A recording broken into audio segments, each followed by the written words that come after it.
Today is October 4th. Welcome on in to Daily Cards Live, presented by Munganast St. Louis Acura and Royal Banks of Missouri. And I'm sorry, Rammer, I feel like I need to take that from the top. Happy Yadier Molina Day to you, Bob Ramsey. Gracias, mi amigo.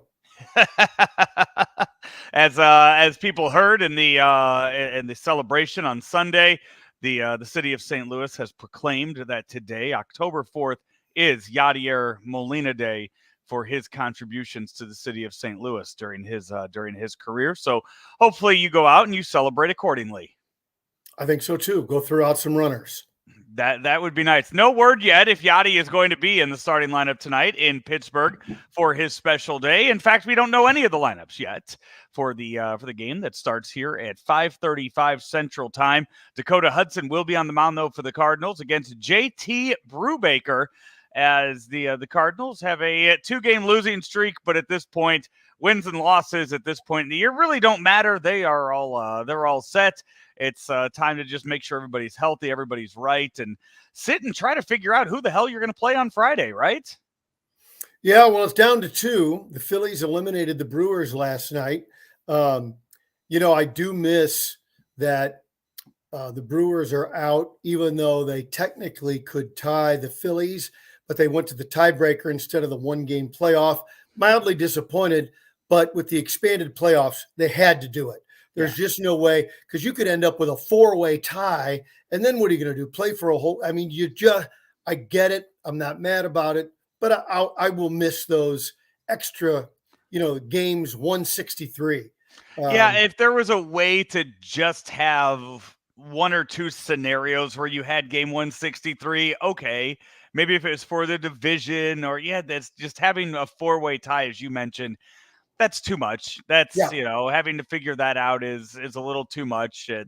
But you know what? I really do feel that we are going to see good baseball this weekend that will make us forget about the fact that we don't get a game 163. Because if you're fighting for that 6th or 7th spot, you know what? At what point do we say, okay, enough is enough. You had your shot. You didn't earn it.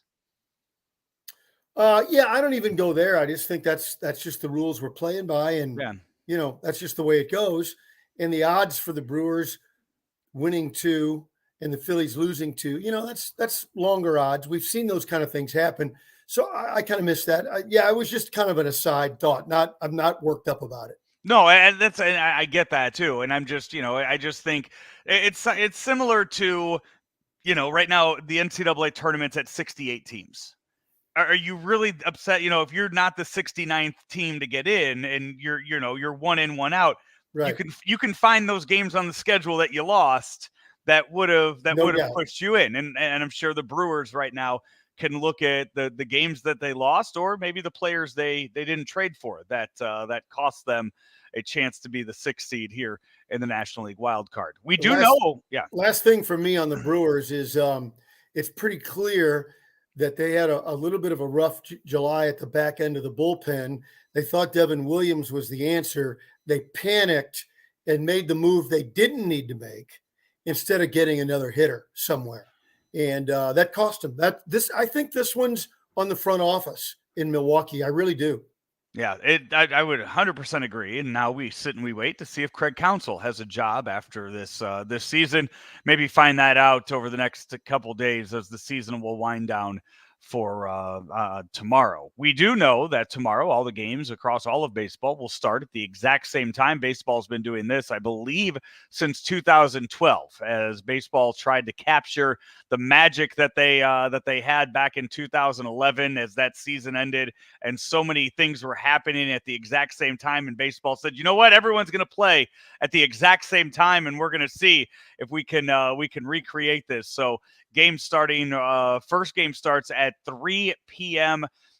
Central, and the last game starts at 3:20 p.m. Central. So in 20 minutes, you will have all the games start.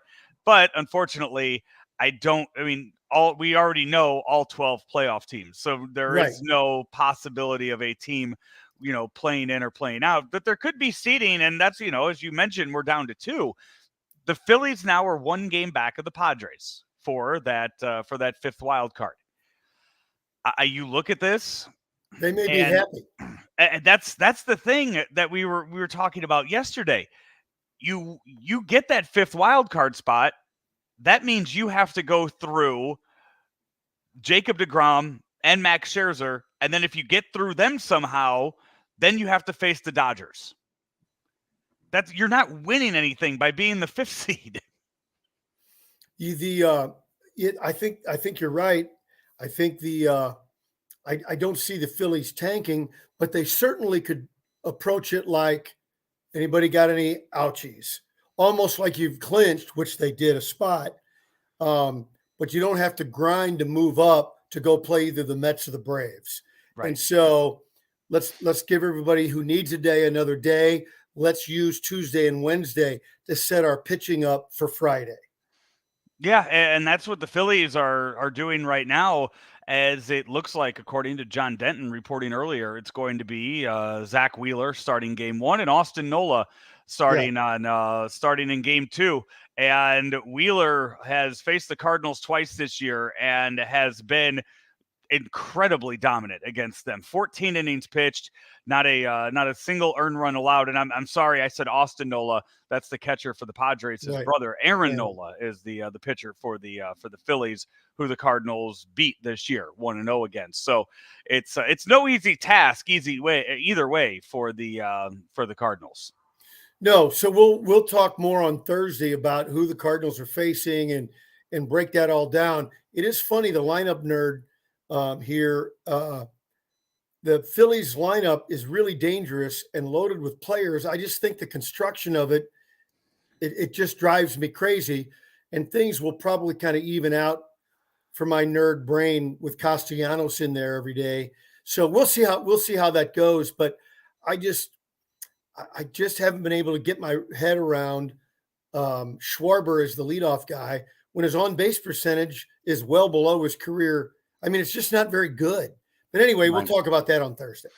How about this though? For a fun stat, we mentioned we know all 12 teams in the playoffs.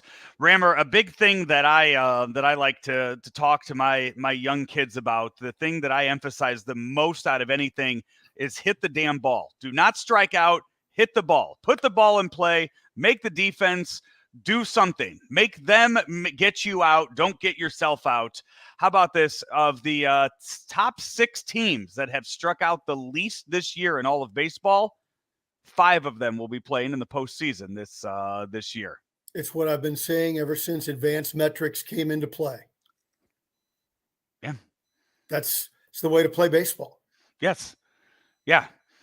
Right now, the Guardians lead all of baseball in least strikeouts. It's Cleveland, Houston, Washington, Mets, Cardinals, and Blue Jays. Mm-hmm. Those are the teams with the least amount of strikeouts.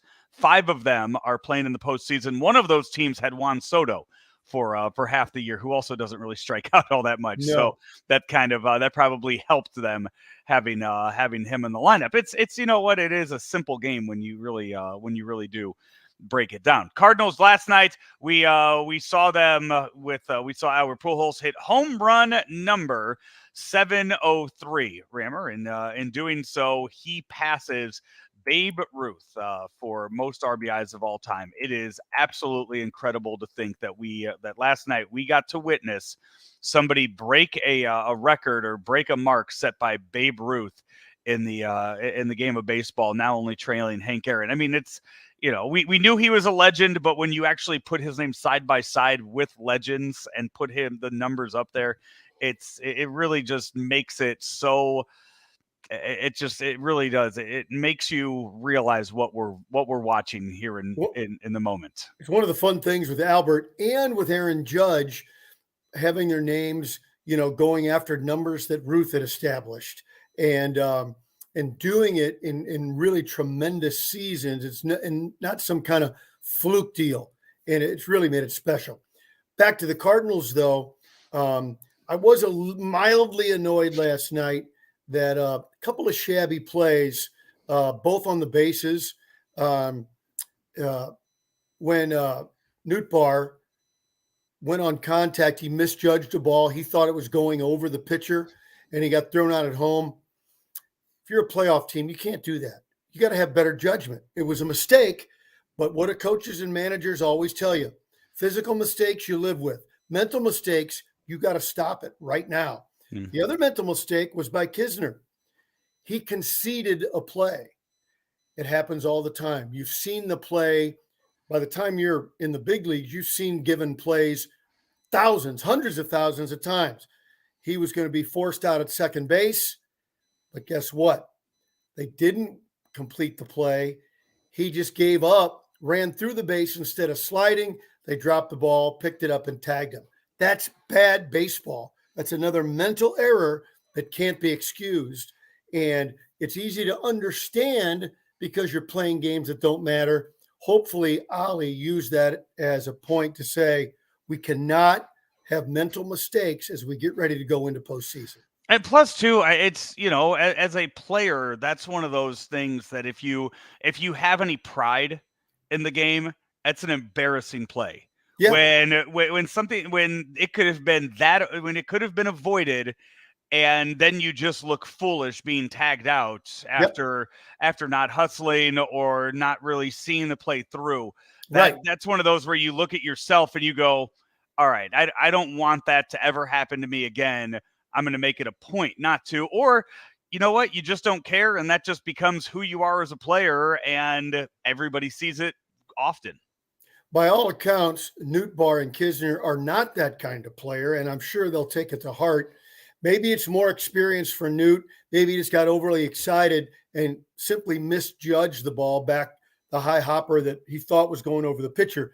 But that stuff must be cleaned up if this team, which, by the way, doesn't have the margin for error with talent that the other teams, including the Phillies or the Padres, have.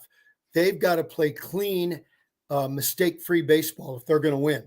Yeah, the Cardinals last night went with a combination of Jose Quintana for 3 innings, Miles Michaelis for 3 innings, and Steven Matz for 1 inning to get them through the first 7. All 3 of those guys looked pretty sharp for the most part yesterday.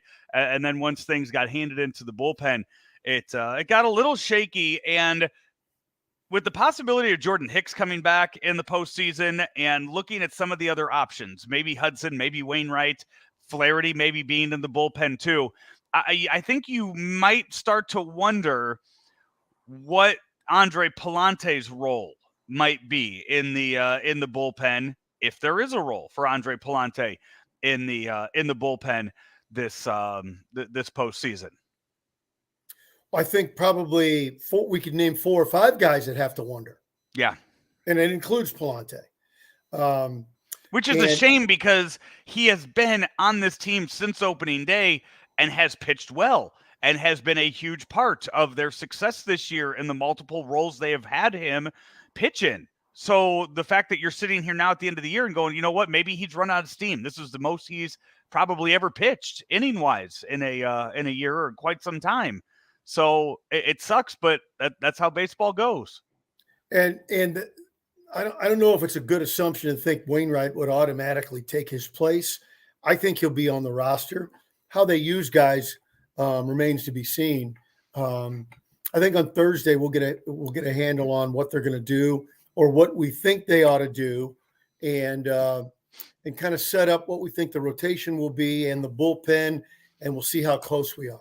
Claibs mentioned earlier today on the lunch show that Wainwright maybe could just act as a veteran presence in the bullpen, a guy that has actually pitched in postseason baseball, and one of the only Cardinals, if not the only Cardinal, I think maybe that has pitched in the postseason for them. As you look through the roster that they have, that's if that's his role, I'm sure he would take it, not be happy about it, but sure he would take it and do whatever the team needs to do to possibly win. One note from earlier today with the Cardinals as we sit here and await maybe a lineup to come out over the next few minutes. Jimmy the Cat Hayes recently just tweeted out about 15-20 minutes ago that Ali Marmol said that Tyler O'Neill has not progressed enough to be on the wild card roster, as you kind of assumed yesterday.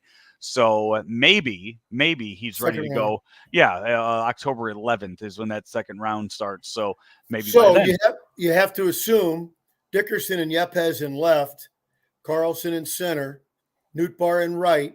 Then you have to decide, do you want a fifth outfielder in DeLugio? It might come down to DeLugio or DeYoung. Yeah, we'll have to sit down and kind of figure that out, and figure out where that would fall in. By the way, speaking of sitting down, figuring things out, I did so yesterday with the Hall of Fame remark that Bill DeWitt, the third made. And sure enough, I was texting you as I was mapping it out along the way. Quite annoying, by the way. I knew all those names. Well, at least back to Medwick. And but you know that though. Hey, putting the years behind them, I'm sure you appreciated seeing just how it was mapped out, right? Give me that at least. If that makes your day go better, I'm with it. But it would mean though LaRussa would have been the one that was in uniform dating back to then, and it was 1908 where they didn't have one, but they had one in 07 too. So I believe 05, 06, 07 they had Hall of Famers there too. So it was 08 was the odd year out. That's pretty exciting for Cardinal fans when you think about it. We've always watched a Hall of Famer in uniform. Yeah, so hopefully that's a streak that continues for many years. Somebody's going to have to pick up that slack here. Yeah. After Wainwright, Yachty, and Albert all call it quits whenever that may be for and happy birthday to Tony La Russa, who retired yesterday, but it is his birthday today. A great Cardinal manager and a great baseball man who goes into retirement. Today's his birthday, so happy birthday, Skipper. Hey, that is going to do it for us today here on Daily Cards Live. We'll be back tomorrow, I believe tomorrow night, after all the games are done, after game 162 is wrapped up. And hopefully by the time we are on the air too, Rammer, maybe we'll have some playoff times and some an idea for when that game is going to be Friday, Saturday, and who knows what will happen on Sunday. Right. We did find out, though, that the TV crew is going to be Michael Kay and Alex Rodriguez. For that, quick reminder: all games will be available on KMOX on the radio. Those two comments back to back are related. So, and Dan McLaughlin will be sliding over into the radio side, so it's going to be a lot of fun. It'll be a full booth, but it'll be fun with a lot of great guys in there. They got the room there in that booth at Busch Stadium. The Mike Shannon broadcasting booth is has a little bit of space for all those people. Hey, that's going to do it for us here today on Daily Cards Live. He's Bob Ramsey. I'm Joe Roderick. We are brought to you each and every day by Bung It Out St. Louis Acura and also Rammer Royal Banks. Royal Banks in Missouri, in St. Louis, in St. Charles, on the east side, in Granite and Jerseyville, and 3 locations in Northeast Missouri. And all of them can tell you that they're there to help you achieve your financial goals professionally and personally. It's Royal Banks of Missouri, where better service means better banking. Member FDIC, an equal housing lender.